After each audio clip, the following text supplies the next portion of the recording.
Are we still debating on who should wear the uniforms or not? Are we still on that? McNair gives it to George, running right up the middle. Touchdown! Titans!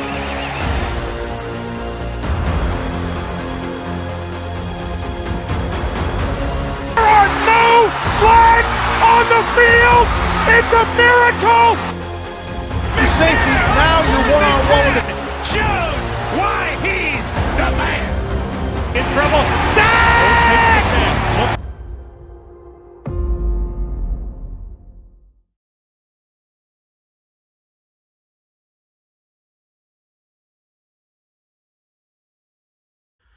What's up, Titan Nation, or should I say the Houston Oilers? What a game, right? What a game. Obviously, the Tennessee Titans lose to the Houston Texans 19-16 in overtime.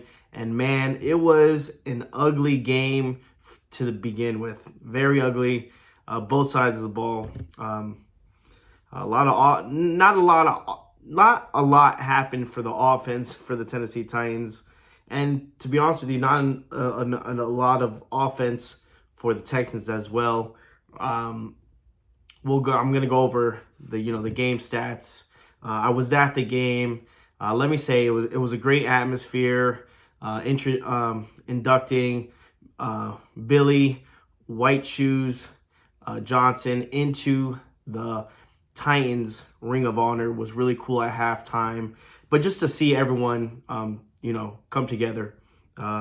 Houston Oilers, old school Houston Oilers fans that transitioned into the Tennessee Titan fans, and Houston Texans fans, upset with the Tennessee Titans and rocking Oilers stuff. So it was Oiler everywhere. So regardless if you liked the Titans wearing the Oilers stuff or you didn't, it was still nice. I think everyone in general, to see the Houston Oilers, the throwbacks, just a nice touch, nice to see. And again, I'm not going to get into the whole uniform debacle. We should own it. They should own it. Give us back. Whatever. You know what? I'm not even going to get into that mess because, you can say whatever you want about who it belongs to or who should wear it. At the end of the day, the Tennessee Titans are going to still wear the Houston Oilers stuff. I'm going to rep the Oilers stuff still when they play, when we do the throwbacks. And it's never going to change, unfortunately. So it's either you can complain every, twice a year, whatever, they decide to do the throwbacks, or just kind of go with it. I mean, hey, I ran into a Houston Texans fan in the airport, and he said, I don't want nothing to do with the Houston Oilers. And I said, hey, that's a fair bet. That's something you can do. I mean, to each his own. I mean, if you like it, you do. If you don't, what are you gonna do? I mean, I can't do anything about it, but whatever. But the Houston Texans came to play. Let me tell you, Casey Keenum was 23 for 36, 229 yards, one touchdown. Even though it was that one touchdown, that was the dagger. That's what they needed to tie the game up in the fourth quarter.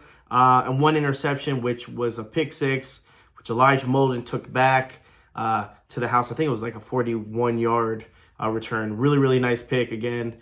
A mistake that Case Keenum did, but he made up for it later on. So shout out to the Texans for that. Devin Singletary single-handedly took this game to his own thing. He did his thing. And Devin Singletary, what he was supposed to, that's what Derrick Henry was supposed to do with the Texans this game. They switched places, and he was running it down the throats of the Titans. The Titans could not stop this man. Okay, he is 26 carries for 121 yards. I'm surprised he didn't get a touchdown with that, but again, really aggressive running. Shout out to him. We couldn't stop him. We couldn't stop him. There was nothing they could do. It just kept on beating him. And why not? If it ain't broke, don't change it. And that's what they were doing. They're just running it down our throats. Will Levis, again, shaky, 17 for 26, 199 yards, one interception. That one interception was trying to force a ball, and they picked him off. It was a good play. between everyone's been complaining, saying it's the offense, it's the defense, it's the coaching staff, and it goes a little bit about. For me, in my opinion, I think it goes everywhere. Every little check mark goes through the coaching staff, offensive line, defensive line, secondary, linebacker. It goes kind of like that, also offensive play calling. But at one point, the offensive line is so bad.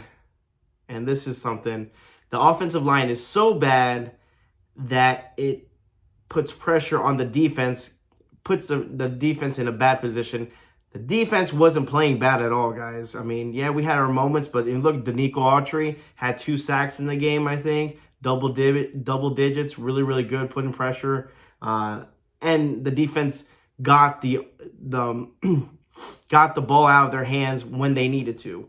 All right, so I mean, we needed the ball back within, I think, like 2 minutes or something, or 1 minute and 30 seconds to at least try to compete, try to finish this game. Game was tied 16-16. But unfortunately, defense did its job. Offense couldn't do its job. There was no rhythm. The offense plays were really, really bad. And again, everyone was really frustrated. They couldn't run the ball. They stopped Derrick Henry. That's something, that hasn't been done in a very long time, is stopping Derrick Henry. But I mean, it happens when you have this offensive line.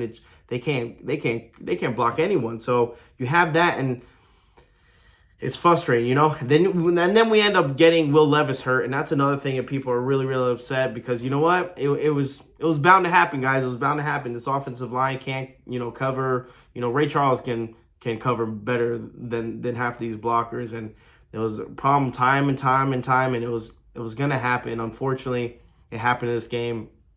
Will Levis took a big hit. I think he has a high ankle sprain. He's probably not gonna play next week. So you have that situation. So okay, you have your franchise QB, as you say. Now you got him hurt. We need to build pieces around him. That's the only thing. This offensive line can't do it. Okay. And that's, that goes with coaching as well, making adjustments. The Titans weren't good at making adjustments. The first half, they played good, got 16. They were up 16-3, I think, at halftime. And then after that, they didn't score at all. They slowly let the Texans eke away back into it, tie the game up, and then win it in overtime. And you can't have that, man. You can't have that against a division game, especially at home. So they got to figure better opportunities, better ways to be a little bit different with the ball, get the ball moving. Because I mean, there was some stalemates, there was some opportunities that were left on the board. But hey, that's what happens in the NFL. You can't blame them. The Texans are a good team, and I see them. I said it before. I think they will make the playoffs. And you know what? People might freak out and might flip out, and that's fine with me. I hope they do. I mean, their coach, to bringing them from last year's debacle compared to now, and bring them and making them, they're 8-6, very deep into the AFC South. I mean, they have a chance. So, I mean, shout out to that. I had no problems. Again, I had no problems with Texans fans.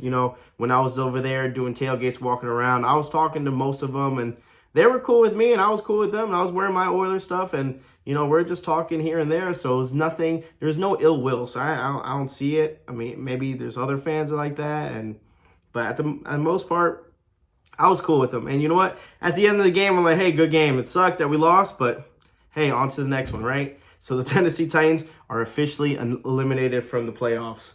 Now what do we do, guys? Where do we go? Well, it looks like it's either Malik or Ryan Tannehill. Who would you rather play? Some people say, hey, let Malik play, give him a shot. Hey, it's pointless to put Ryan Tannehill. We already know what we have with Ryan Tannehill. Tannehill's not going to be with the Titans probably next year. So what do we do? And my answer to that, it's like, yeah, put Malik in. I don't care.